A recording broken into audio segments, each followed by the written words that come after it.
la parte de oxígeno, así que vamos a verlo un poquito al final. Y saqué lo que es halógeno para la semana que viene, que tiene algunas cositas, como les mencionó en la teoría de ayer Sebastián, que bueno, daría lo mismo hacerlo antes o después del coloquio de esta semana, no sé cómo avanzaremos con los coloquios. Son un planteo bastante simple, pero es una condición por ahí importante ver los diagramas de Frost de los halógenos. Para el TP de azufre, les mencionó en la teoría Sebastián un par de consideraciones. Estas son imágenes sacadas en nuestro laboratorio de distintas variedades. Y hay una curiosidad de estos alótropos. Fíjense en el de la izquierda, se llama azufre alfa, y es un octaedro ortorrómbico, o sea, es como si fueran dos pirámides de base plana pegadas. ¿No? Acá por ahí se ve un poquito los dos. Eso debe tener, no sé, 2 o 3 milímetros, son muestras muy chiquititas. Y el de la derecha es el azufre beta, que es como un prisma. Acá no se alcanza a ver, pero es como un cilindro de 6 caras. Entonces la curiosidad es que estas dos especies, a esa temperatura que está, 95,5 grados más o menos, están en equilibrio. O sea, esto se llama enantiotropía, o sea, es una condición donde dos especies de diferente forma estructural conviven. Y no sé si ustedes han usado alguna vez para sacarse dolor como es de espalda o en la nuca con las barritas de azufre. Las barritas de azufre básicamente es el azufre que está del lado izquierdo. Entonces cuando uno lo frota, eso está comprobado, no sé si tiene algún efecto médico, pero el ruido que se escucha es esta transformación de una versión a otra, digamos, porque hay reestructuración interna. Entonces, al frotarlo bastante, se llega a esa temperatura localmente y empieza como a crujir. Eso en los laboratorios se puede ver bastante, bastante simple y una curiosidad, digamos, de lo que ocurre. En esta parte se ve al final del TP, hay una gráfica de viscosidad en función de temperatura, está cortada, la partecita chiquitita de arriba a la derecha está bien abajo, pegadita, en la parte bien de abajo. Sería por acá. Y esas son las temperaturas. A ver, el mínimo es 154 grados centígrados. Cuidado que tiene grados Fahrenheit en las X. Y la viscosidad en Poise en el eje de las Y. No sé si alguien tiene un poco idea de lo que es la viscosidad. La viscosidad es, digamos, la dificultad que tiene de fluir un líquido. Y fíjense que el mínimo está entre 6,5, más o menos 7 point, y llega hasta un máximo de 925. Ahí se transformaría en un líquido oscuro, muy viscoso, viscosidad así alta, vendría a ser como lo que ocurre con la miel, que es poco fluido, digamos, ¿sí? Bueno, ¿qué ocurre con este azufre cuando uno lo va calentando y sobrepasa esa temperatura? Ocurre, a ver si vemos la imagen de acá. Esto, la cazuelita, digamos, el crisol de la izquierda no llegó a ese punto, es bastante fluido, fíjense que tiene una chorreada, digamos, amarilla un poquito más oscura, pero el de la derecha es como que cuesta correr. Y fíjense en este otro. Esto es mucho más apreciable la poca fluidez que tiene ese azufre. Bueno, ¿esto por qué se estudia? Porque cuando uno tiene que transportar azufre en la industria, lo hace por cañerías, pero lo calienta un poco. Ahora, no tenemos que sobrepasarnos de ese mínimo que está, o sea, hay que trabajar menos de 150 grados. Entonces va líquido, con poca viscosidad, o sea, fluye más o menos normal. ¿Qué ocurre con esto? Ocurre, a diferencia de muchos líquidos, que cuando uno aumenta la temperatura, la viscosidad disminuye. Bueno, este caso es totalmente lo contrario. Y voy a ver si me puedo pasar a la pantalla. Les explico un poquito lo que ocurre. Fíjense que las variaciones anteriores no llegaban a esta temperatura. Estábamos en 90 y pico de grados, 95 grados. Acá ya la molécula de 8 átomos, en los dos casos anteriores, la molécula tiene 8 átomos. Yo estoy dibujando una de esas variedades, cualquiera. Tiene 8 átomos de azufre.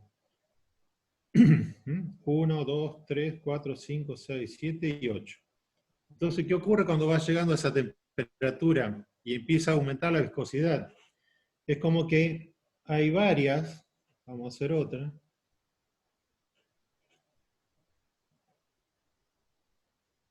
Disculpen, ¿ustedes ven la pantalla de José? ¿Ven el pizarrón? La del pizarrón. Si no agrándenla o fíjenla No, yo la fijé, José, pero no sé si todos la ven igual. Claro. Ahí, Sí, dice que sí. Sí, dice que sí, ya está. No, está. aparte quería saber si se estaba grabando Bueno, la Sí, pantalla grande. fijándola se puede. listo. Hola, buenos días. Por ahí en la grabación Claudia. seguramente eso no va a salir, sale una ventanita chiquitita, lo estuve probando y... Bueno, No, pero yo ya la fijé y debería Sí. salir en la grabación, pero bueno, ya nos enteraremos. Perfecto. Bueno, sí. Bueno, entonces, ¿qué ocurre cuando pasamos esa temperatura, esa viscosidad mínima? Lo que ocurre es que se van cortando estos anillos y se van uniendo a otras cadenas. Fíjense lo que va ocurriendo. Esto puede llegar a tener 100 átomos unidos así. Entonces, cuando estaban solitas, estaban más o menos separadas entre ellas. Pero acá hay una gran resistencia a fluir entre toda este zigzagueo, digamos, que hay entre los átomos. Entonces, esta es la explicación que se da por qué aumenta tanto la viscosidad. Y es un problema en alguna instalación, porque no podemos pasarnos de esa temperatura porque se empieza a hacer como una goma. Esa goma que en el vasito del costado aparece.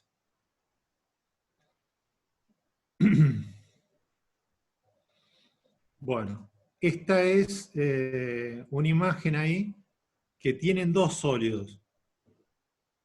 Está el azufre y lo otro es pirita. Ahora vamos a ver un poquito el siguiente ensayo.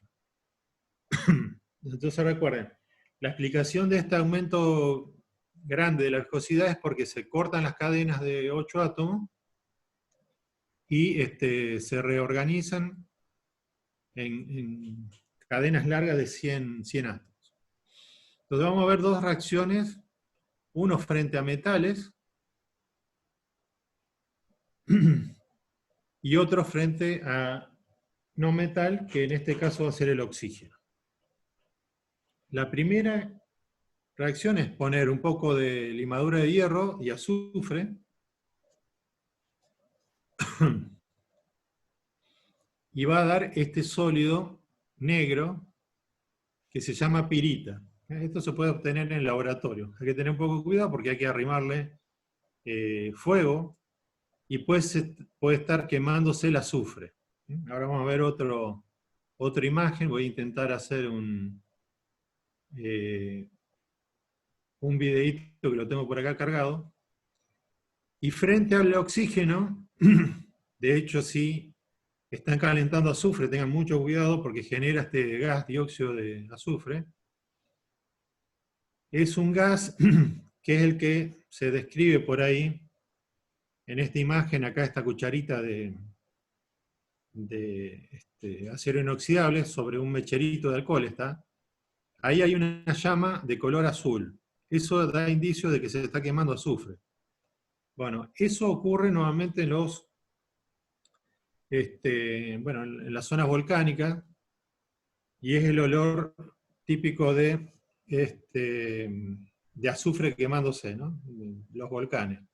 Este es el olor del infierno que dicen que se tiene, ¿no? Se está quemando azufre, porque es uno de los primeros gases que se demostró que son muy tóxicos y muy irritantes. Ahora van a ver por qué estos gases de la familia del azufre son tan importantes. Entonces, para determinar los calores de cada uno de ellos, fíjense que partimos de los elementos en su estado natural. El hierro y el azufre, el oxígeno y el azufre. Entonces, ese calor que evoluciona, que necesitamos, o sea, que genera la reacción, en los dos casos son exotérmicos, pero a temperatura ambiente no ocurren, así que hay que calentarlos.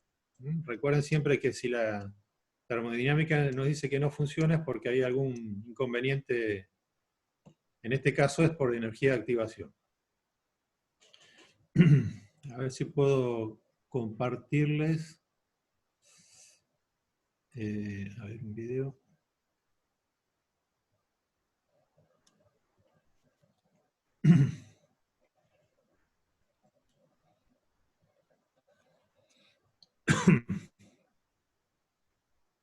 Esperen a ver qué.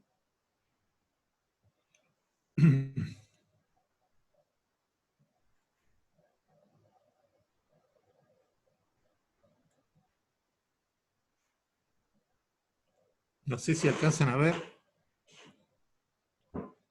Ahora necesitamos fijar el otro video. ¿Vos estás compartiendo la pantalla, José? ¿Está? Para que todavía se ve la pantalla. Ahora Sí, profe, se ve, pero tenés que ticlear. Ahí está. Sí, sí, está detenido. Bueno, ahí en esta posición justo está limadoras de hierro y azufre en un tubo de ensayo. Entonces, fíjense. Bueno.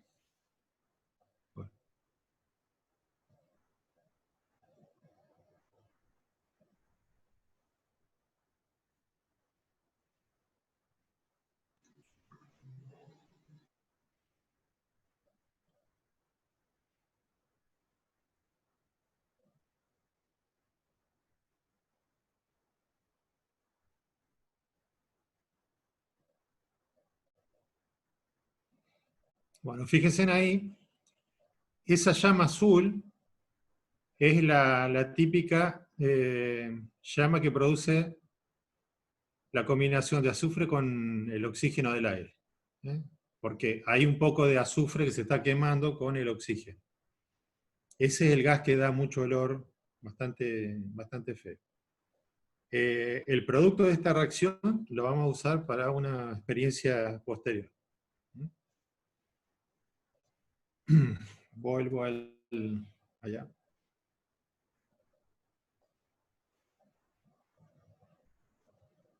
Bueno.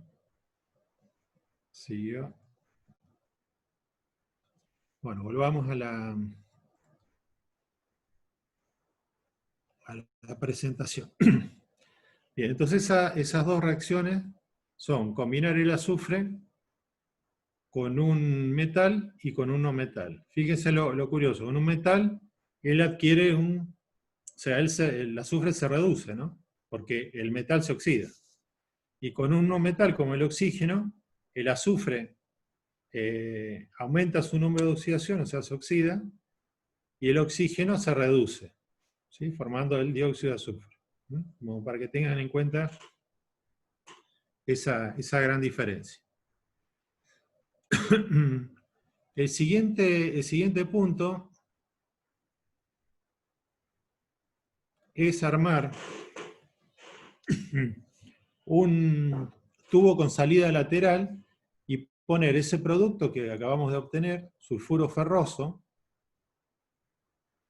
en un medio ácido, como si fuera ácido clorhídrico. es ácido clorhídrico 3 molar.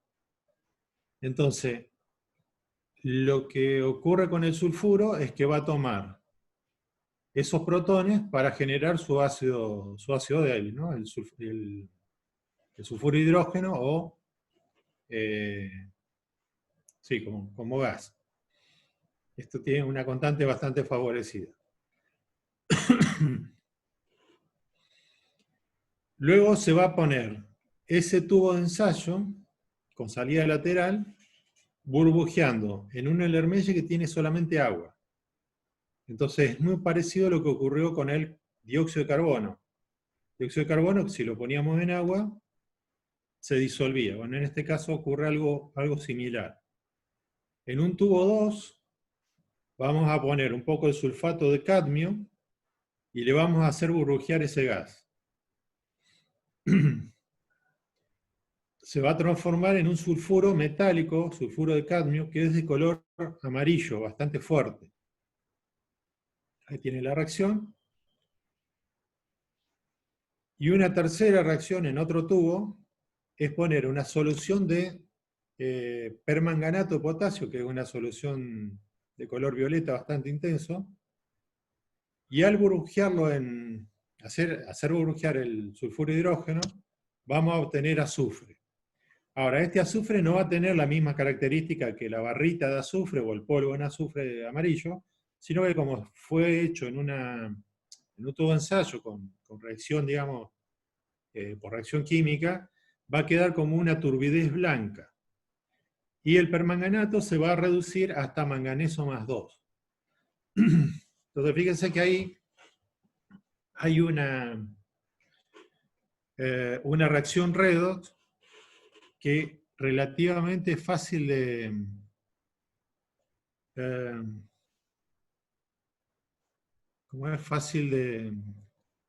balancear. Vamos a ir al pizarrón. Voy a ir al pizarrón de nuevo. A ver si ahora lo ven. Vamos a hacer ese cambio. Entonces tengo por un lado el anión permanganato, que se reduce hasta manganeso más 2. Esto ocurre por una etapa intermedia, pasa por un color marrón, pero bueno, no lo voy a plantear, lo vamos a hacer directamente hasta dónde llega. Y el sulfuro de hidrógeno se oxida, o sea, el azufre del sulfuro de hidrógeno se oxida hasta azufre. Y voy a poner así, azufre 8, 1/8. ¿Por qué? Porque lo primero que tenemos que balancear del método del ion-electrón es el átomo que cambia el número de oxidación. Fíjense que acá estoy pasando de -2, ¿sí?, a 0. O sea, está perdiendo 2 electrones por cada átomo. Si no pongo 1/8, tendría que poner 8, bueno, sería un número muy grande. Bueno, el medio que tenemos acá, ya de por sí el sulfuro de hidrógeno es un ácido débil, así que medio ácido. Entonces lo voy a poner acá acostadito, un poquito más arriba.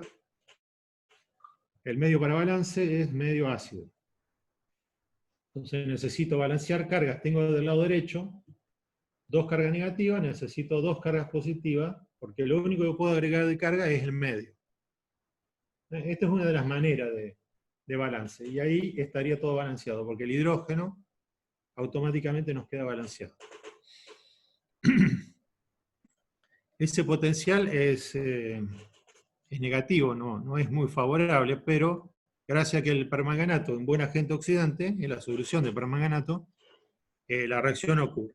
Ese cambio que lo vamos a ver al final cómo queda, ocurre. Hacemos el balance para el otro.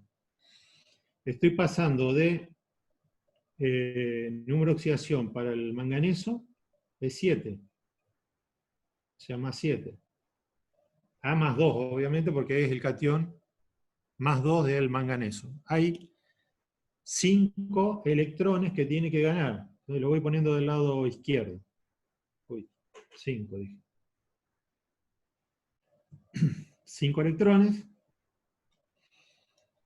Otra vez, ahora tenemos que balancear cargas con el medio, pero hay que tener mucho cuidado acá. Fíjense que hay 5 electrones y un anión.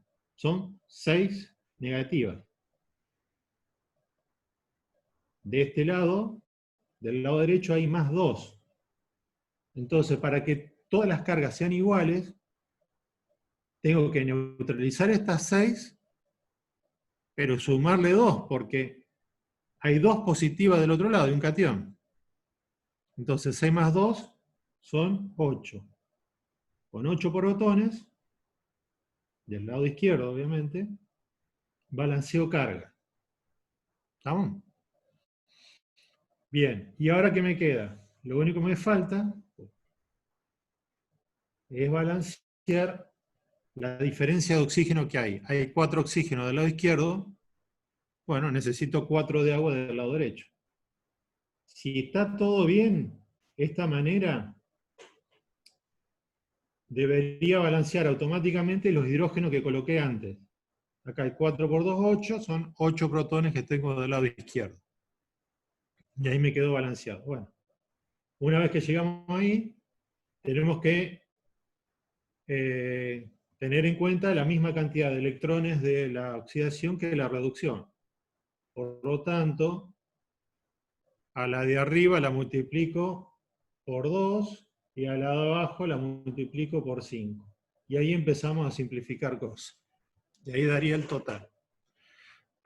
Esto lo tienen que practicar bastante. Vamos a hacer un par de balances más, así meto yo un electrón. Pero recuerden, esto únicamente se puede hacer cuando el medio es acuoso.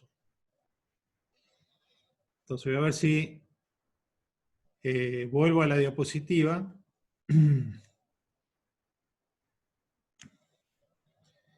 Y se alcanza a ver, esto les cuento, esto no le puedo pasar el video porque lo sacó un alumno, y bueno, iba moviendo el celular, así que quedó todo un poco desprolijo. Se cambiaba, digamos, de dirección, así que era un poco lío. ¿Cómo es?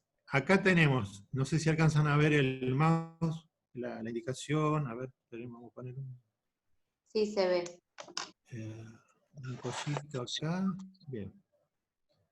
Bueno, acá tienen el tubo de ensayo con salida lateral, ese está con el pescante disolviendo ahí un poquito más de gas, o sea, sería el tubo 1, o sea, el Ermeyen en realidad, se está disolviendo el sulfuro hidrógeno. El tubo 2 es este que está acá, que el producto final es el sulfuro de cadmio, que es de color amarillo, y el tercer tubo, el que estuvimos haciendo recién el balance. Entonces imagínense que pasa de una solución violeta del permanganato de potasio a esta condición. Ya les decía que el azufre que se alcanza a ver no es de color amarillo, sino que va a ser más bien blanco. Y el manganeso más 2 no tiene color. Ese ion no tiene color. Entonces esto sería un poquito el final de esta reacción. Hay un hecho que se ve y se alcanza a ver bien acá, que tenemos el mechero todo el tiempo prendido. Porque en la primera, en el tubo con salida lateral, se está generando sulfuro de hidrógeno. El sulfuro de hidrógeno es un gas muy tóxico. Entonces, lo que tenemos que hacer es trabajar con un mechero encendido y evitaríamos estar respirando el sulfuro de hidrógeno y en vez de eso lo transformamos en dióxido de azufre. Esta es una de las reacciones que se planteó en la teoría, me parece. El dióxido también es tóxico, pero es menos tóxico. Y por un dato, digamos, adicional, no sé si alguno tiene gas natural en su casa. Normalmente cuando hay escape de gas, se siente un olor fuerte de pérdida de gas. Bueno, el gas que uno trae con, el gas natural, el gas envasado es lo mismo. O sea, no es el mismo compuesto, pero es lo mismo, no tiene olor. Entonces cada tanto se le adiciona alguno de la familia de los sulfuros, que se llaman mercaptano, para darle un poco de olor. Entonces, nosotros con poca cantidad lo percibimos enseguida, que hay pérdida. Ese es cada tanto hay estaciones de bombeo del gas natural y se inyecta un poquito de ese compuesto para permitir que nos demos cuenta cuando hay pérdida de gas. Está pensado, si se hace todo bien, que cuando hay alguna fuga, una pérdida, enseguida lo podamos detectar y no sea dañino. Bueno. Esto es toda una sola, digamos, bueno, ese video después se lo paso a este archivo y lo van a alcanzar a ver todo así, ya le digo, con un celular todo mal escrito. Filmado, digo. Bueno, este diagramita es el que estuvimos viendo en la teoría. Tenemos el sulfuro de hidrógeno acá y el sulfuro en medio básico. Fíjense en las dos componentes menos de estado de oxidación, -2 del azufre. Entonces, cuando uno analiza estas dos especies, fíjense en una cosa, miren las pendientes. Desde sulfuro de hidrógeno a azufre, vamos cuesta arriba. ¿Sí? Este es el diagrama de Frost, ¿no? Entonces recuerden que las inclinaciones de los diagramas de Frost tienen que ver algo con este potencial que lo tenemos acá acostado. Recuerden la transformación, ¿no? Eso se lo explicó ayer Sebastián y le pidió que revisen un poquito este tema.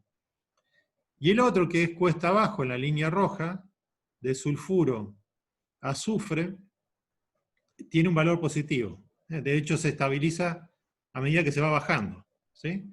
Entonces, me gustaría que se fijen también los compuestos que están a la derecha.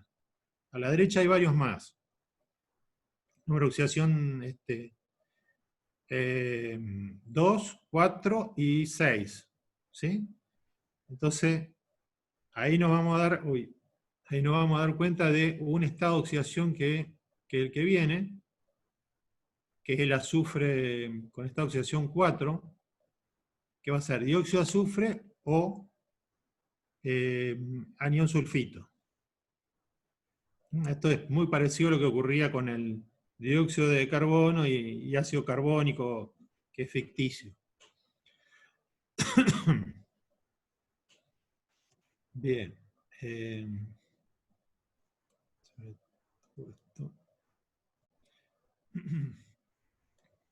Bueno, entonces pasamos a otros compuestos. José. Hola, ¿Sí, José. sí. Les comparto un segundito la pantalla Dale, para dale. que vean el diagrama de Frost del manganeso también. Ajá. Fíjense que el permanganato, tanto en medio ácido como en medio alcalino, es un oxidante fuerte. ¿Cuándo es mejor oxidante? En medio ácido, por lo que le decía recién José. Fíjense que en la pendiente acá del permanganato, en medio ácido, es mucho más empinada que en medio alcalino. Eso. ¿Sí? Entonces, esa es la razón por la cual ustedes cuando combinan, después la semana que viene cuando veamos metales de transición, vamos a hacer algún problemita para ver cuándo les voy a dejar planteado un problema para que lo piensen también. Una cuestión para que lo piensen. O sea, sabemos que el permanganato se va a reducir, ¿sí? Y tiene que oxidar al... ¿qué teníamos, José? ¿Sulfito? Es Sulfuro, ¿no? Sí, sulfídrico. Sí, sulfuro de hidrógeno. Sulfídrico. O sea, el azufre en estado de oxidación -2. Entonces, ¿qué es lo que pasa? La pregunta es, ¿el permanganato dónde va a frenar? A ver si me puedo explicar lo que quiero decir. O sea, el permanganato sabemos que va a reducirse y va a oxidar al azufre. Ahora, el permanganato puede ir a todas estas especies intermediarias, ¿no? O sea, todo esto, quiero decir, a todo estado de oxidación. Puede ir a un estado de oxidación 6, 5, 4, 3, 2 y hasta 0. Entonces, la pregunta es, ¿hasta dónde va a ir? termodinámica, ¿qué es lo que me dice la termodinámica sobre hasta cuál va a ser el estado de oxidación donde va a frenar, llamémosle así, el manganeso? Es una pregunta interesante porque uno tiene que pensarlo, ¿no? Y tiene que hacer los números, que no es tan obvio. ¿Sí? No lo puede decir solamente mirando el diagrama de Frost. Yo mirando el diagrama de Frost sé que el permanganato va a ser un buen oxidante. Ahora, puede ser que se quede cuando reaccione contra el sulfito de hidrógeno. Perdón, el sulfuro de hidrógeno. Puede ser que se quede en óxido de manganeso, o puede ser que se quede en manganeso 2+, en solución, ácida, etc. Entonces esa es una pregunta interesante para pensar, y hay algunos problemas que están planteados en la guía de metales de transición, justamente para explorar esto. En la práctica, por ahí se ve que hay un sólido marroncito que pasa, pero bueno, es un ratito nomás, después sigue. O sea, como para que les quede un poquito más de idea que continúe la cosa. Y vamos por acá.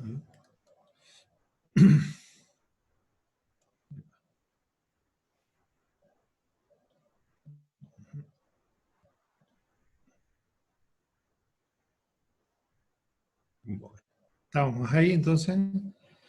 Pasamos al otro número de oxidación, que es el comportamiento redox del dióxido de azufre. Ahí estamos en el estado de oxidación 4 del azufre. Entonces, la técnica, por ahí dice, bueno, colocar en un tubo con ácido es un poco de sodio, que es sulfito de sodio. Entonces, lo primero que tenemos que ver, a ver, regreso un poquito a la anterior. Fíjense que estaríamos en este compuesto, sulfito de sodio. Si yo acidifico el medio, rápidamente este ion, ¿sí? El anión sulfito, toma esos protones y va a generar dióxido de azufre. Bueno, en este caso es disuelto. Bueno, y terminaría de...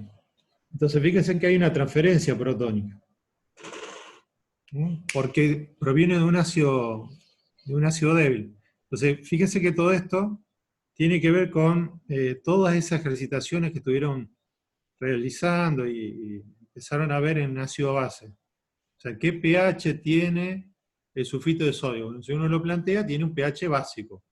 Ahora, ¿qué pasa cuando lo obligo a pasar al ácido? Bueno, se cambia su especie. De hecho, es una especie más oxidante. Se ve clarito, que es más oxidante porque lo tenemos más arriba en la línea azul. Entonces, sigamos el ensayo. O sea, esto quedaría, vamos a ponerle dis, porque está el gas disuelto y agua. Recuerden, esto es muy parecido a decir, no sé, dióxido de carbono con agua, ¿no? Algo muy parecido. Bueno, entonces en el primer tubo, la idea es tomar ese sulfuro de hidrógeno que estaba disuelto en el primero el Lermeyer y combinarlo con este tubito que acabamos de acidificar. Ahora tenemos compatible todo el medio. Entonces tenemos azufre en estado -2, como sulfuro de hidrógeno, y por el otro lado tenemos dióxido de azufre, que se acaba de combinar, también disuelto. Se tildó, profe. Ahí está. ¿Está? Sí, por ahí tiene una demora de 3-4 segundos. Bueno, reviso de nuevo el diagrama de Frost. Voy un poquito para atrás, lo tengo ahí a mano. Entonces estaría acá. Estoy en 4, en medio ácido, y en -2. Fíjense que entre esta especie y está esta otra intermedia, que tiene el número de oxidación 2, pero es inestable porque está por encima de esta línea que cruza de acá a acá. ¿Sí? Y esta, obviamente, la que le sigue es azufre. Entonces los dos, tanto azufre menos 2 como azufre 4, van a ir a dar azufre 8. Bueno, igual que dijimos antes, en el caso que aparezca así, moléculas, pongo un octavo de cada uno. Y entonces pasa de menos 2 a 0.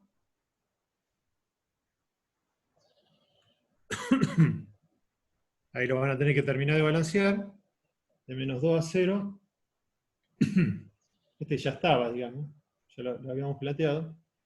2 electrones más 2 protones. Medio ácido. Y en este caso, bueno, pasa de 4 a 0. Tiene que ganar 4 electrones por cada átomo. Y tengo cargas positivas que tengo que poner 4 más. 4 protones del lado izquierdo. Y estos 4 protones con estos 2 oxígenos me forman 2 de agua. Y ahí queda balanceado. Lo único que hay que hacer es que tenemos que multiplicar por 2 la de arriba, porque involucra solamente 2 electrones por cada mol de azufre formado. En cambio, la de abajo necesita 4 electrones por cada mol de azufre formado. Y ahí Profe, una sube. consulta. Sí. En la primera ecuación, que está la flechita esa del protón, o sea, ¿no falta un 2 adelante del protón? Sí, sí. Ah, Sí, para ok. balancear sí. Sí. Esta primera solamente es una transferencia de protones y es para acomodar el medio, digamos, del sulfito de sodio con el pH que le obligamos a tener. Entonces es una manera de acomodar esa sal que acabamos de disolver. Para el otro tubo, fíjense que el potencial del dióxido de azufre, acá abajo, es 0,45. Este que está acá. Este que está acá es 0,45 en la transparencia. Es un potencial positivo, o sea, ya lo veíamos, como dióxido de azufre estaba bien arriba en el diagrama. Y puede bajar. Ahora, ¿qué ocurre cuando a la misma situación, el sulfito de sodio, lo acidificamos y le agregamos esperen que salga la pantalla. Ahí está, dicromato de potasio, borro esto, lo primero sigue ocurriendo,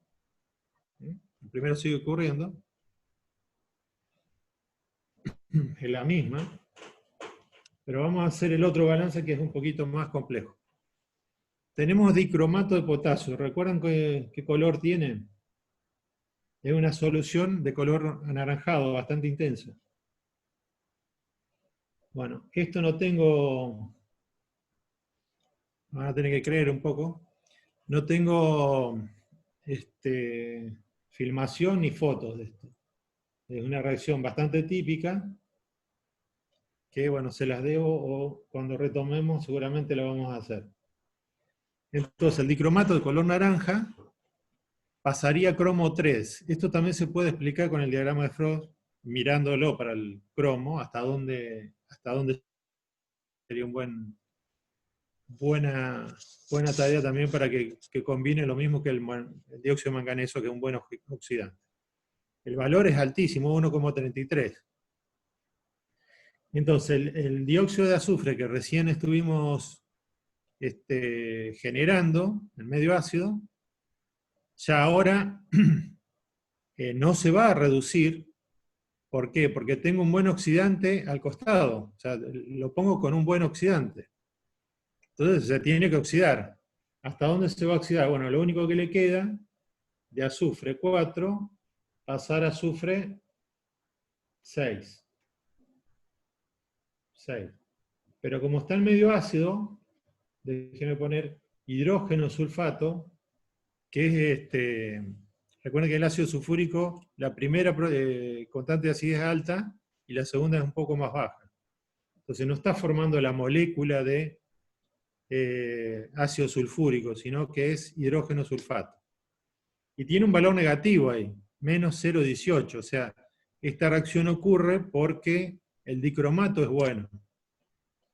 Bueno, entonces para balancear, acá igual, tenemos que recordar que los átomos tienen que estar primeramente balanceados. Entonces, podemos poner, no sé, un 2 acá, y balancear cada 2 cromos. Y hacer el mismo cambio que veníamos haciendo, ¿no? En este caso tengo 7 por 2, 14 menos 2, 12, pero hay 2 átomos, ¿está bien? Entonces el número de oxidación es 6, el cromo. De 6 pasa a 3, pero cada uno. Entonces necesito 3 cada uno, hay 2, son 6. 6 electrones. ¿Hasta ahí estamos? Bien, vamos a balancear con el medio. Acá también tenemos que contar. Lo voy a contar por acá abajo. Tengo 6 negativos de los electrones. Menos 2 de la carga tiene que ser igual a 2 veces 6. Entonces acá hay menos 8. ¿Qué número le tengo que sumar para que del otro lado quede 6? Bueno, menos 8. Y necesito todavía otro 6, así que es 14. A ver si todos me entienden. Entonces ahí quedan balanceadas las cargas. Necesito 14 protones. Cuidado que acá puse un 2. Un 2, un 2. Bueno, entonces tengo todo por 2. 14 protones del lado izquierdo. A ver si me entra acá.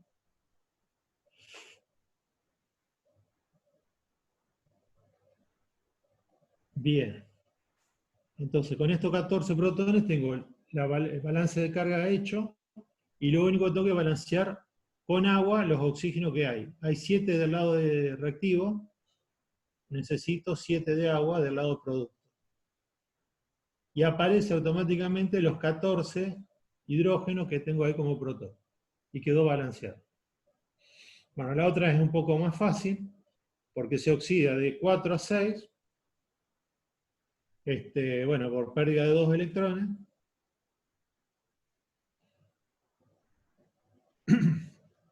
Tengo 3 cargas negativas, necesito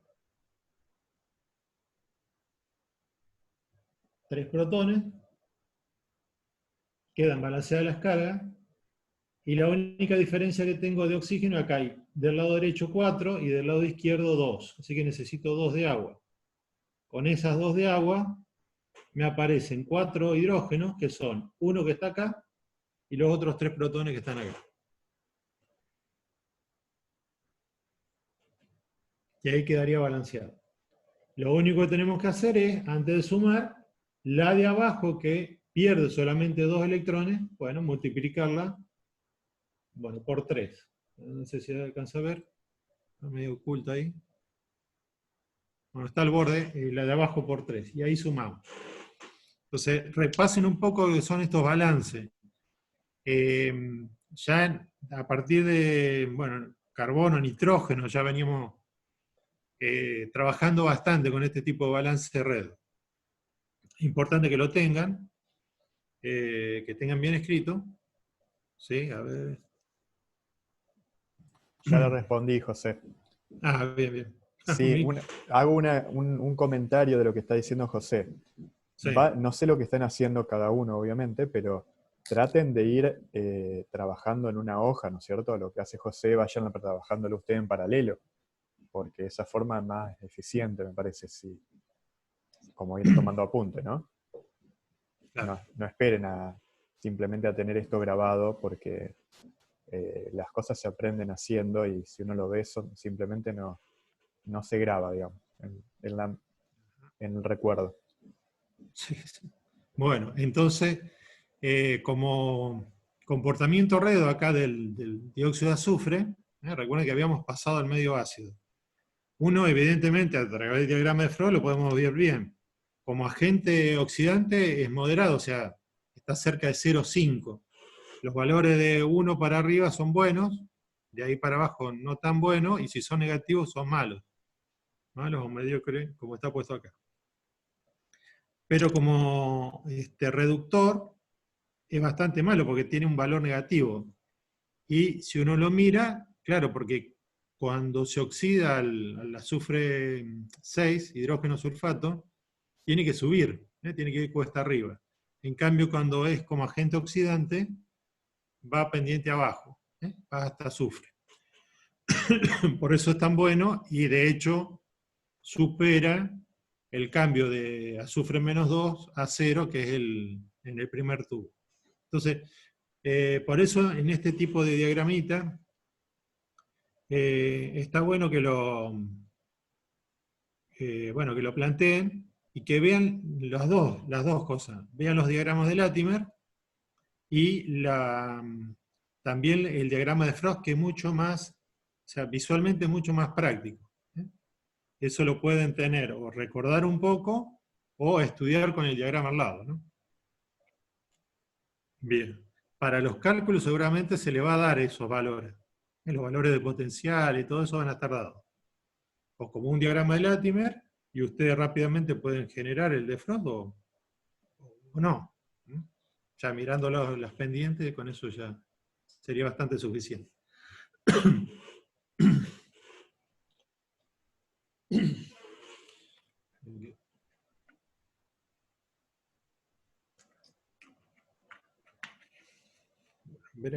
Veremos, a ver. Pasamos al último estado de oxidación del azufre, que es el azufre con estado de oxidación 6. El más alto de todos. O sea, si ustedes se encuentran con algún compuesto con estado de oxidación 6, más arriba no puede ir. De todas maneras, lo que le mencionaba por ahí Sebastián, creo que o ayer o hoy, es que en medio básico el sulfato es un mal agente oxidante, en cambio el hidrógeno sulfato o el ácido sulfúrico es relativamente bueno. Entonces ahora vamos a ver esto. Tenemos dos concentraciones de ácido sulfúrico, una es la comercial, que es al 98% en peso, significa que hay solamente 2% que es agua, o sea, prácticamente está puro la molécula, ahí no está disociada, no está ionizada, y sulfúrico 3 molar. Sulfúrico 3 molar, como cualquier ácido, aporta su protón, y en el caso del aluminio, que es el metal que ponemos en las dos condiciones, se oxida. Entonces, para el primer caso que está planteado, en la transparencia, el aluminio se oxida, aluminio más 3, y se generaría como, burbuja de hidrógeno. En cambio, para el ácido sulfúrico comercial, lo que ocurre al principio es un ataque, o sea, se vería algunas burbujitas, pero rápidamente se para la reacción. Ese parate de la reacción se da porque hay un fenómeno de pasivación. Y tanto para el aluminio como para el hierro ocurre algo parecido.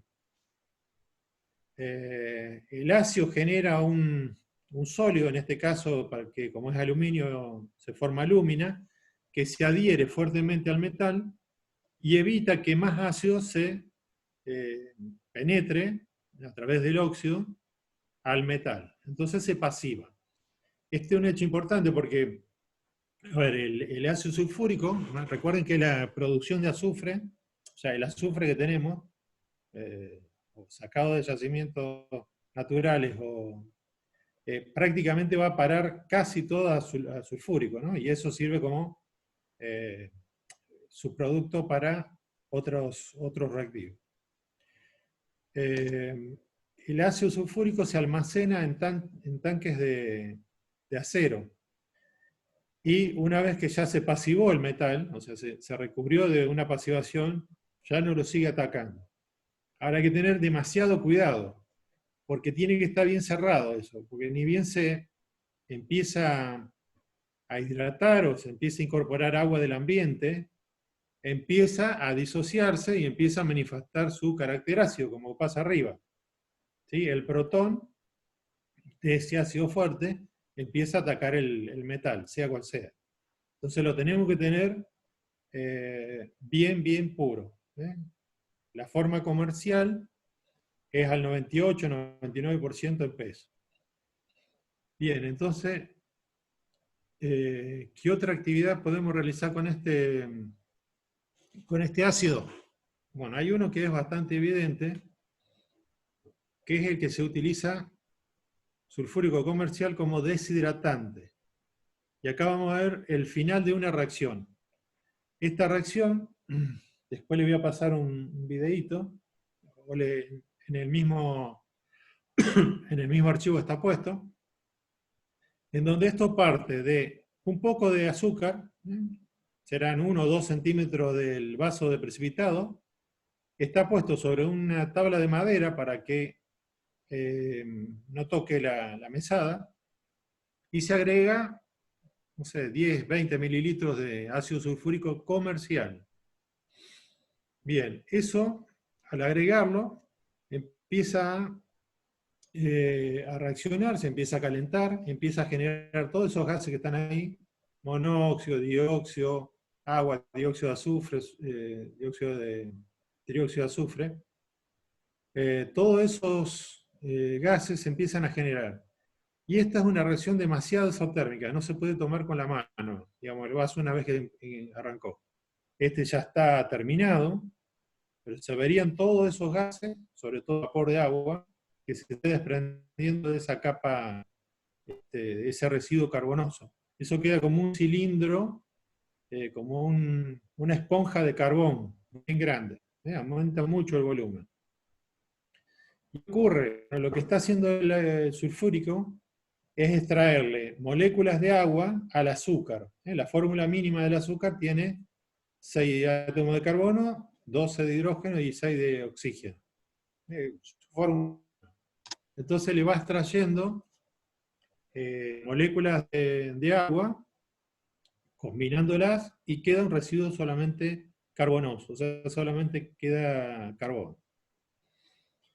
Esta señalética es la que tiene, bueno, la de la izquierda, la anaranjada, es la que tenía antes los frascos, y dice que reacciona tanto a los medios metálicos como a una mano que está puesta ahí. Bueno, esta es una nueva, que se pone en un cuadrado pero inclinado. Puede ser negro o puede ser rojo, con un fondo blanco. Estas son las nuevas disposiciones. Esto es lo que advierte que no podemos, o sea que tenemos que tener mucho cuidado con este ácido sulfúrico. La curiosidad es que si a uno se le vuelca, lo primero que tenemos que hacer es sacarnos con un trapo rápidamente lo que hay. Y no echarle agua, porque si le echamos agua, empieza el ácido a diluir. Y ese calor de dilución es muy alto. Recuerden que, por norma general, no hay que darle beber al ácido. Bueno, este es el ácido típico que no hay que echarle agua, ni para prepararlo, ni si se nos vuelca un poco, aunque sea muy poco, un par de gotas, ya involucraría unos agujeros en cualquier lado, porque ataca tanto la madera, los materiales metálicos, todos. Lo ataca todo. José, Hay que tener demasiado cuidado. Y el uso que se hace para desecante es ponerlo en un vasito, en un desecador. Entonces uno lo deja ahí, y si uno quiere secar alguna muestra que tiene muy poquito de agua, ese ácido, en ese recipiente bien cerrado, le va sacando de a poco el agua. No sé si quería comentar algo. No. José, yo Sí. tengo el videíto de... ¿Lo tenés? Sí, si querés lo podemos pasar, total son unos segundos. Dale, dale. Dale, Sí, les sí. muestro un segundito el video de cómo pasa esta reacción.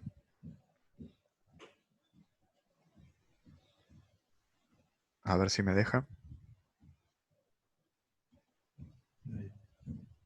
Ahí está mezclando. ¿Se ve? ¿Se ve el video? Sí, sí. Ahí está mezclando el ácido sulfúrico con el azúcar.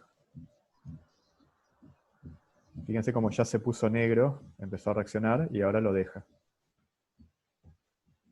Y como les contaba recién José, esta reacción es muy exotérmica y es deshidratante a nivel molecular, digamos. O sea, le está sacando al azúcar, le está sacando moléculas de agua y quedan carbón. Se está formando esa espuma de carbón. Ahí se ve, fíjense cómo se ve el vapor de agua que sale del recipiente, de tan exotérmica que es la reacción.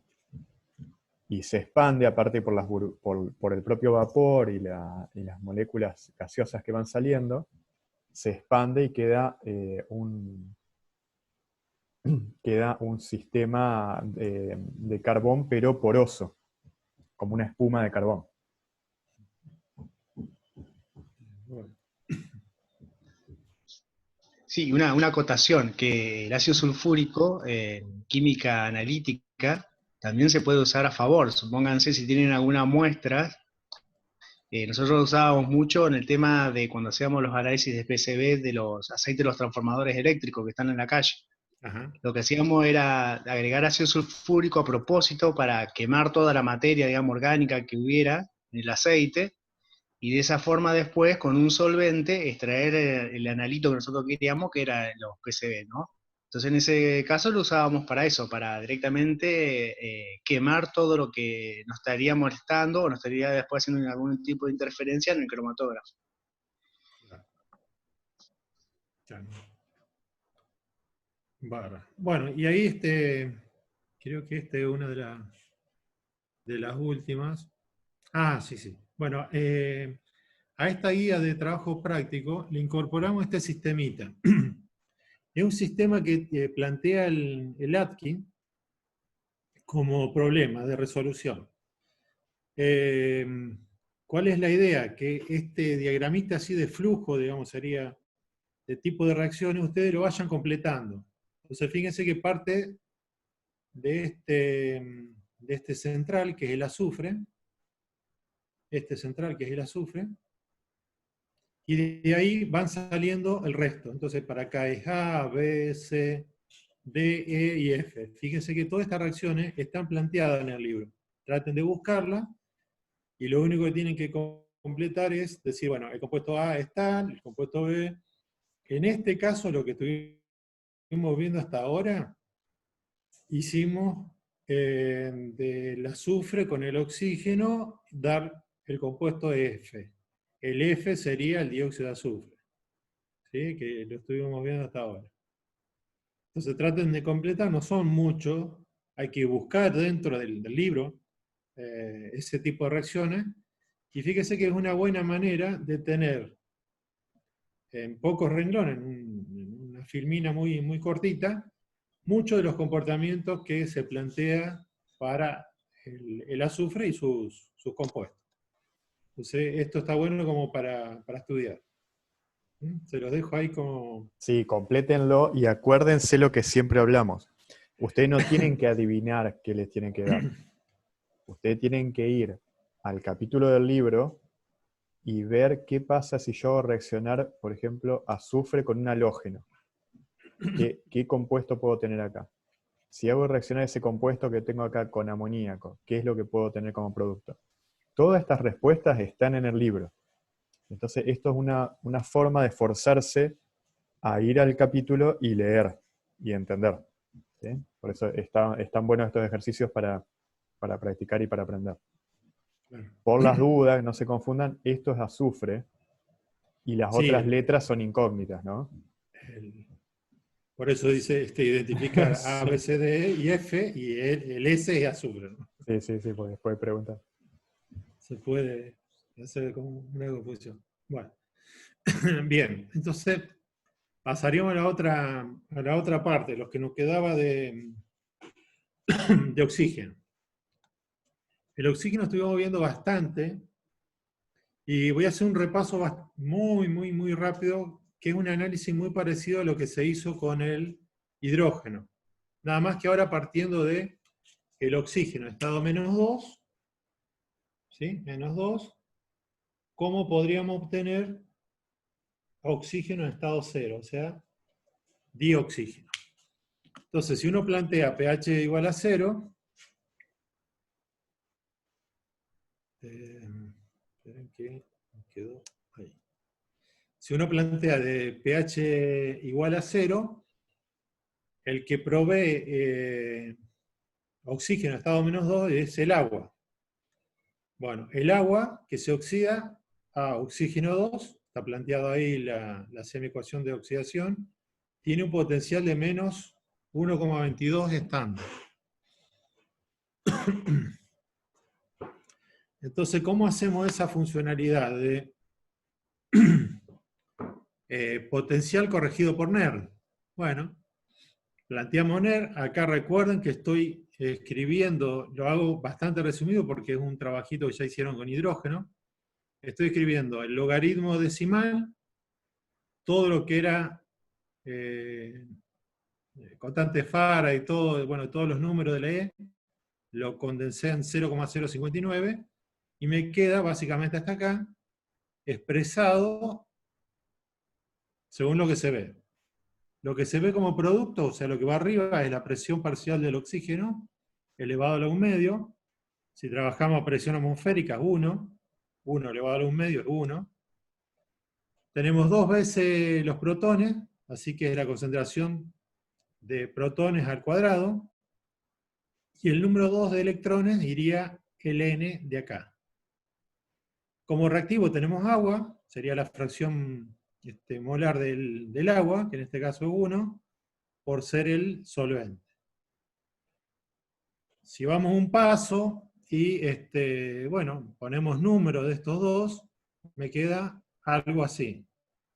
Y ahora un poco la idea es encontrar, recuerden que la funcionalidad de E versus pH.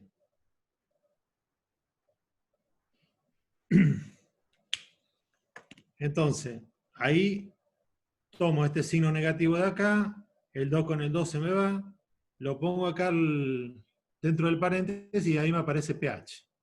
Por lo tanto, me queda una expresión tomando ese dato de pH 0, francamente ácido, de ese valor, de esa recta potencial en función del pH. Si hacemos lo mismo para el otro valor extremo que tenemos de dato, ahora el que me provee el oxígeno a estado -2 es el ion hidróxido, que se oxida a oxígeno. El balance también está hecho ahí, o sea, también pérdida de 2 electrones, con agua, y el oxidrilo que aparece para dar el balance, cuidado que es uno solo, y su potencial es menos 0,4. Hacemos lo mismo, nada más que en este medio básico, lo que me va a aparecer en mente son los oxidrilos, que tengo como reactivos. Entonces, de producto, ¿qué hay? Bueno, presión parcial de oxígeno elevado a la 1/2, tenemos el agua, y el reactivo 2 veces, o sea, la concentración de los oxidrilos elevado al cuadrado. N sigue siendo 2, reemplazo valores, me queda algo así. Entonces acá van a tener que, bueno, trabajar un poquito con eso que habíamos llegado a una relación a través del KW, K del agua, que pH más pOH es igual a 14. Porque ahí está disfrazado, pero está puesto el pOH. ¿Sí? Entonces con ese, y bueno, dándolo vuelta, subiéndolo la concentración de hidróxidos, subiéndolo, me va a quedar algo parecido a esto. Entonces, fíjense que los dos primeros términos son numéricos. Si uno hace esta resta ahí, esa multiplicación y resta, me aparece el mismo número que me apareció arriba, que es el menos 1,22. Entonces ahí ya tenemos una ecuación de potencial en función de pH a dos puntos extremos de del diagrama de pH. ¿Qué hacemos? Bueno, lo mismo que hicimos en el TP de hidrógeno, la parte de hidrógeno, graficamos esa gráfica. Ahí está puesto, un poquito ampliado, sería la recta de abajo. Fíjense que vuelvo a poner. A pH 0, el punto que cruza es menos, o sea, el potencial es menos 1,22. ¿Sí? El que está de este lado, del lado izquierdo. Y a pH 14, el potencial es menos 0,4. Si no, no recuerdo mal. Estos son vol, ¿no? Bien, entre punto y punto hacemos una línea recta. Bueno, ese sería el potencial de oxidación, o sea, pasar de oxígeno menos 2 a oxígeno 0. Esto sería un repaso, el mismo planteo que hicimos con el hidrógeno. Entonces, para que el potencial total de la reacción, porque este es solamente el de oxidación, para que el potencial total sea favorable, o sea, tiene que ser mayor o igual que 0. ¿Está bien? Entonces, ¿qué condición tendríamos que tener? Bueno, el potencial de oxidación, que es esa gráfica que acabamos de hacer, más el potencial de reducción, o sea, mi agente oxidante, tiene que cumplir que como mínimo tiene que ser la otra recta de ahí para arriba. Si encontramos un agente oxidante para cada valor de pH que tenga por encima su potencial de esta línea, de la de arriba, vamos a desprender el oxígeno. Entonces, dentro de lo que es esta parte de informe, le solicita lo mismo que hicimos con hidrógeno, en qué condiciones, en qué pH es más favorable desprender oxígeno. Y fíjense que a 14 hay que sumarle a pH 0 hay que sumarle 1,22 volt, que es un potencial alto. O sea, necesito un agente oxidante con un potencial mayor a 1,22. En cambio, a pH 14, a pH básico, con solo que supere 0,4, ya estaríamos en condiciones de estar por encima de la recta. ¿Sí? Bueno, esto obviamente sin tener en cuenta que necesitemos algún sobrepotencial del oxígeno, etc. Entonces lo vemos con el diagramita de Freud. Pasar de agua a oxígeno, fíjese que es bastante cuesta arriba, en medio ácido. Ahora, el medio básico es la línea punteada y no es tanto. De hecho, si partimos de este anión, que se llama ion hidroperóxido, ahora lo vamos a ver bien, es mucho más fácil porque es cuesta abajo, ese pedacito es cuesta abajo. Entonces, teniendo este análisis, más o menos, partiendo de oxígeno menos 2 a 0, podemos fácilmente ver un par de métodos de obtención de oxígeno en el laboratorio. ¿Cuáles son? La primera es la decomposición del agua oxigenada. Nosotros tenemos en el botiquín, o normalmente uno tiene en el botiquín, agua oxigenada 10 volúmenes. Significa que por cada un volumen de esa solución, genero 10 volúmenes de oxígeno. Comercialmente se utiliza mucho más concentrado, es a los 100 volúmenes, pero es muy reactivo, entonces hay que tenerle bastante cuidado. en un práctico, en uno de los últimos, vamos a ver algunas reacciones más de esto. Entonces, ¿qué ocurriría? Nosotros nos convendría trabajar en medio ácido o medio básico. Fíjense que el agua oxigenada, tengo oxígeno en estado -1, ¿sí? E intermedio entre -2 y 0.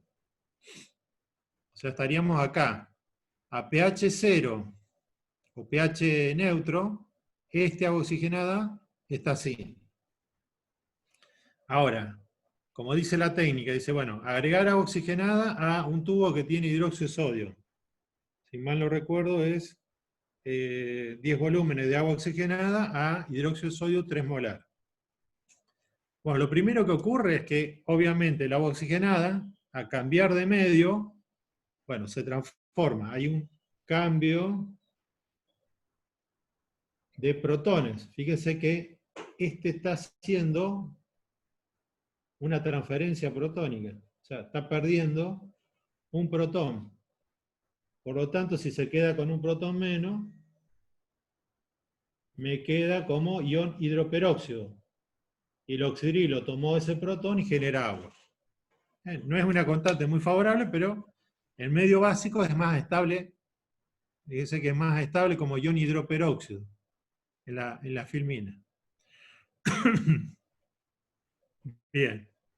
Estando ahí, fíjense que es más que evidente que el agua oxigenada desproporciona. En medio ácido lo veíamos, ¿no? Si trazamos una línea entre oxígeno y agua, el agua oxigenada queda por encima. Así que es inestable. Pero en medio básico, en la línea punteada, acá es mucho más evidente. ¿Sí? De acá hasta acá es mucho más evidente que de acá acá. De hecho, hay una diferencia bastante más grande.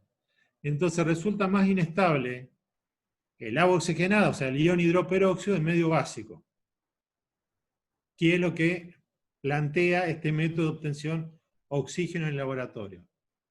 Es generar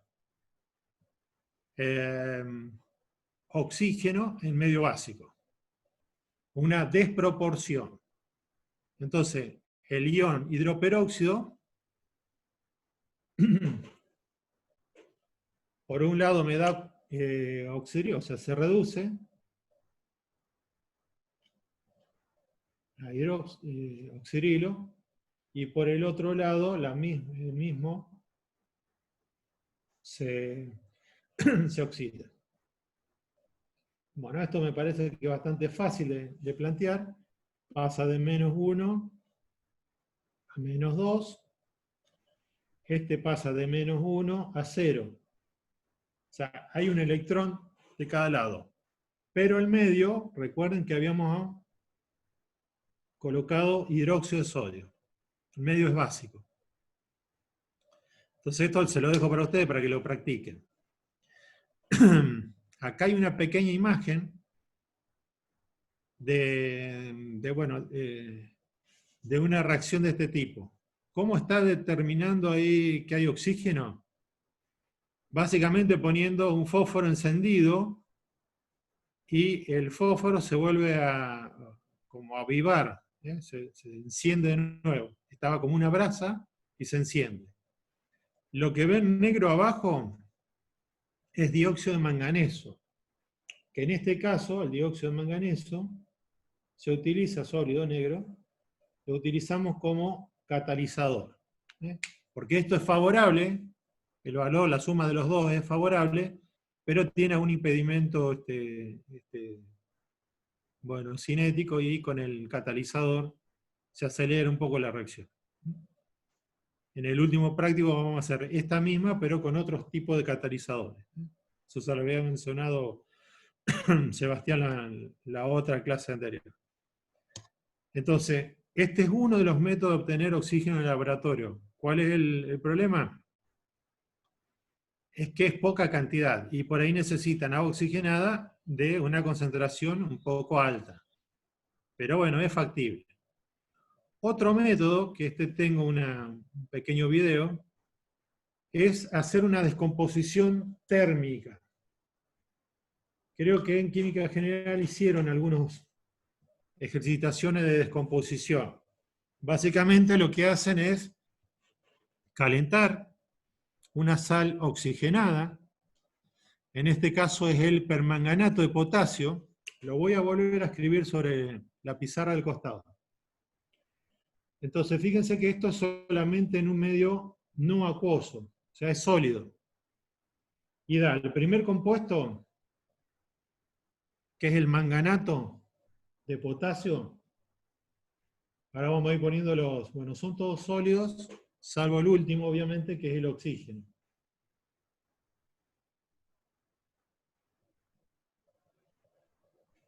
Los dejo los sólidos. ¿Cómo balanceamos esta ecuación? Fíjense que acá partimos. Esto es 7.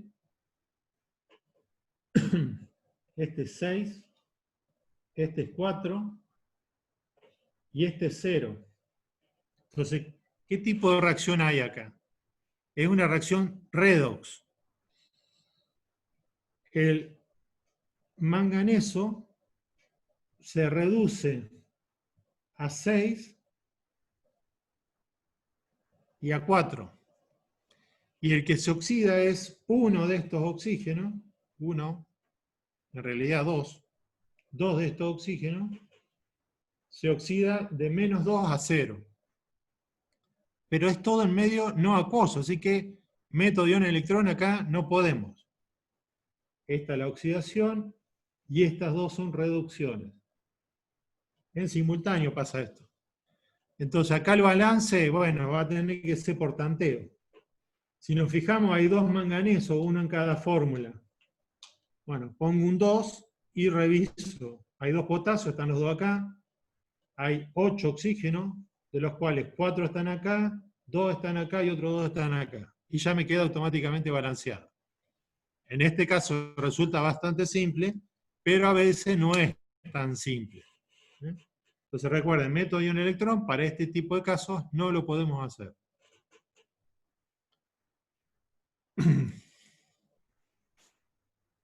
Bien.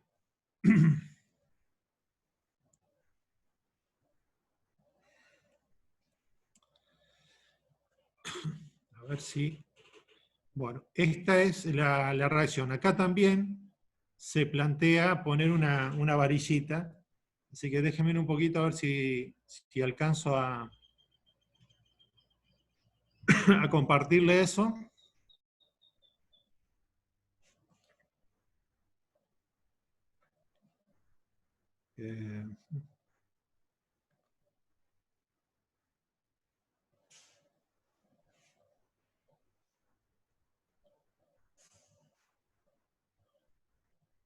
A ver si puedo... No me deja.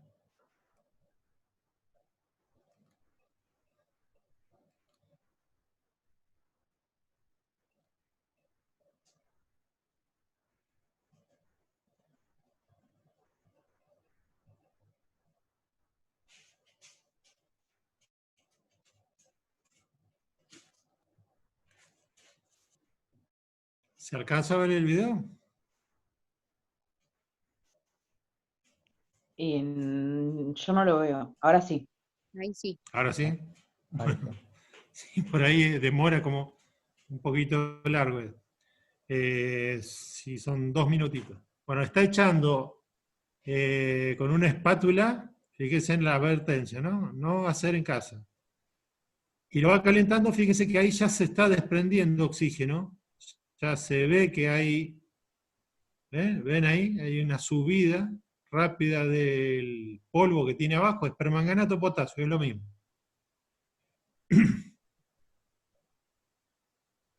Y esto es una especie de sahumerio, ¿no?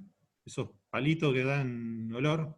Bueno, va a poner el tubo con el permanganato y fíjense cómo se aviva la llama, ¿no? O sea, la astilla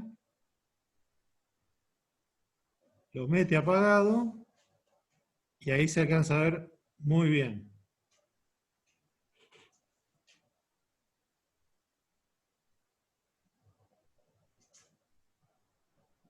Bueno, evidentemente, si no sé si escuchan el audio, Es una universidad de España. Bueno, ¿cómo podríamos revisar? Bueno, está obviamente la reacción. Vuelvo a la pantalla de la presentación. ¿Cómo podríamos detectar estos compuestos? Fíjense que el permanganato, el reactivo, es violeta. El dióxido de manganeso es negro, es el típico catalizador, pero el manganato de potasio es verde. Bueno, hay una experiencia que el producto de esta reacción, una vez que ya detectamos que no hay más desprendimiento de oxígeno, nos quedan estos dos sólidos al final. Si eso se vuelca rápidamente en un cristalizador con agua, se alcanza a ver lo negro del dióxido de manganeso y lo verde del manganato, que rápidamente se combina otra vez con el agua y da un poco de permanganato, o sea, se vuelve violeta, pero el verde se alcanza a ver perfectamente. Eso es una experiencia que no la tenemos. Cuando lo quisimos hacer es muy rápido y no se alcanza a ver el color verde. Pero sería una manera fácil de detectarlo. Echar todos estos productos de la reacción, esos sólidos, en agua. Bien.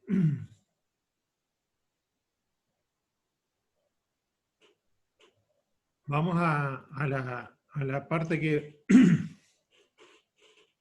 por ahí seguiría. Esto está al final del práctico. Esto es lo que nos quedó, ya le digo, del TP de hidrógeno y oxígeno. La reactividad del dioxígeno con el hidrógeno. Bueno, esto es más o menos lo que se llama mezcla explosiva, que la idea un poco es, en un cristalizador lleno de agua, juntar hidrógeno, que ya sabemos cómo se genera. Ese hidrógeno lo habíamos generado colocando zinc, que da zinc más 2, y un ácido fuerte como el ácido clorhídrico para dar hidrógeno. Este es el gas que se va recolectando en un tubo de ensayo que está sumergido en un cristalizador.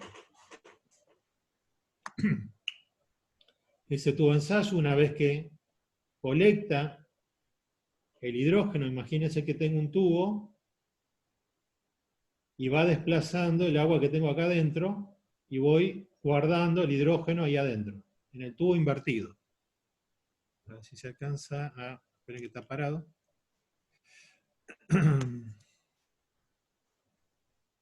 A ver si miran ahora la pizarra.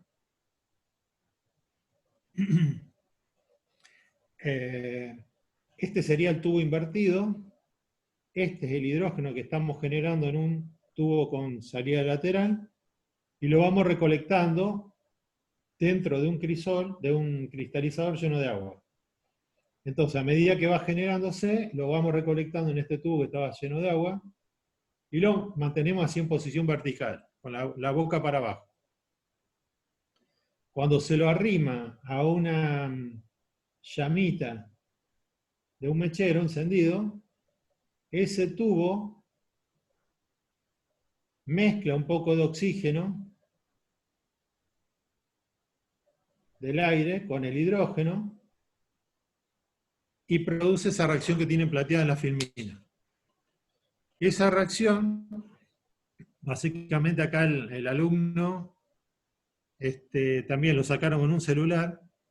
Este es el mechero, acá tenía hidrógeno, y genera una pequeña explosión. Son 3 segundos, voy a ver si lo puedo rescatar.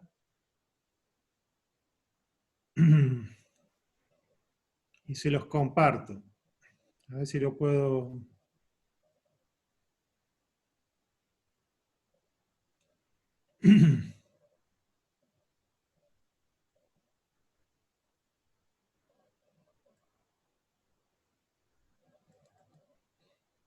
Bueno, ahí va a demorar un poquito.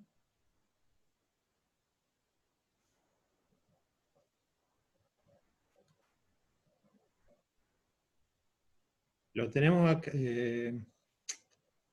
Bueno, no.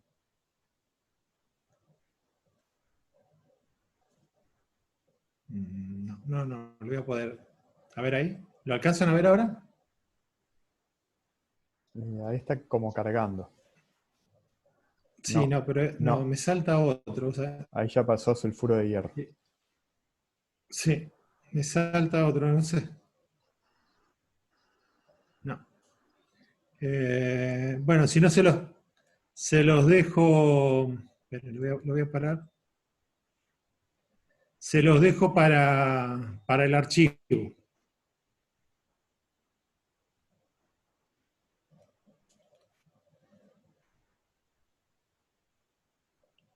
Porque debe estar en forma aleatoria.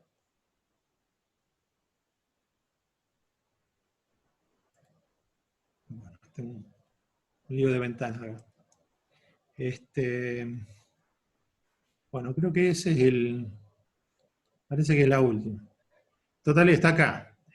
Son, ya le digo, 3 segundos.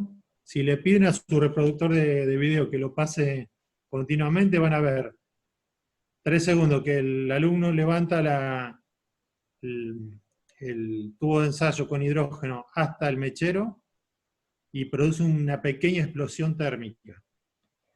Esta reacción es bastante, digamos, su combinación es exotérmica, y lo que ocurre, el sonido se produce porque no puede disiparse ese calor localmente, entonces hace como un estruendo muy, muy, muy chiquito, una pequeña explosión.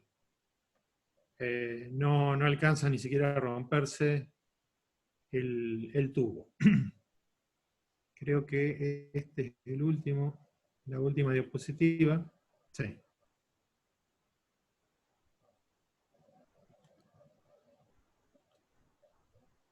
A ver si lo ven.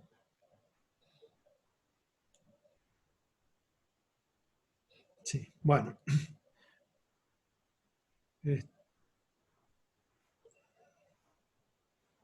Esa entonces fue la última diapositiva. Un poco la idea entonces, por lo que estábamos analizando ahí entre medio de las consultas de Micael, y bueno, y creo que también Ludmila, deberían trabajar un poco con los balances de redox. Entonces, para eso, traten de revisar un poco lo que ustedes realizan como informe. La parte de halógeno, que son 4 o 5 reacciones, la vamos a tratar de ver para la semana que viene. Entonces, esta semana terminaría coloquio de este tema, y la semana que viene arrancaría Sebastián con la teoría de metales de transición. Entonces ahí le vamos a meter un poquito, porque venimos atrasados con los prácticos. Tiene varias experiencias y es bastante complicado que ustedes no la hagan, que no la veamos, y lo peor es que no tengamos registro, porque, bueno, recién este año, este cuatrimestre pasado, Pablo nos pudo empezar a dar una mano, y mientras uno hacía las experiencias, o los mismos alumnos hacían la experiencia, alguien iba registrando. Ese es la verdad que nos agarró un poco de sorpresa todo esto. Y bueno, estamos tratando de sacar un poco de material, que es bastante típico, no es exclusivo de